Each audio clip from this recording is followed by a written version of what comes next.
Hello all, this is Universal Group of Institutions, Bangalore. The Khalistan movement is a separatist campaign that emerged in the late 20th century, advocating for an independent Sikh state called as the Khalistan, which carved out of Punjab, India. This movement gained momentum in the 1980s amidst growing discontent over political as well as economic marginalization of Sikhs and perceived neglect of Punjab's development by the Indian government.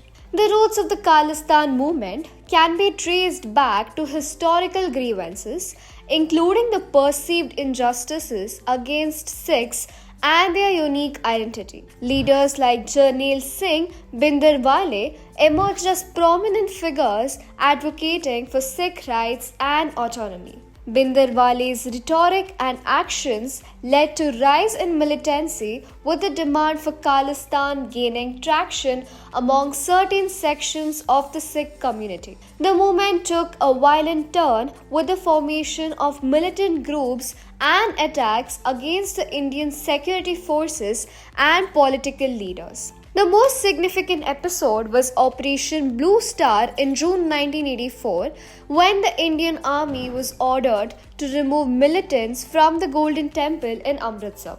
This operation, which resulted in heavy casualties and damage to the temple, further fueled resentments and anger among the Sikhs. The Khalistan movement witnessed a decline in the late 1980s and early 1990s due to intense military and police crackdowns and a decline in their support. Despite this, the demand for Khalistan continues to have a presence among some Sikh diaspora communities, reflecting the ongoing concerns about the Sikh identity and autonomy. The movement remains a complex, sensitive issue, reflecting broader challenges of ethnic identity and political representation of India. Well, that's all for now. Thank you. Stay tuned for more news.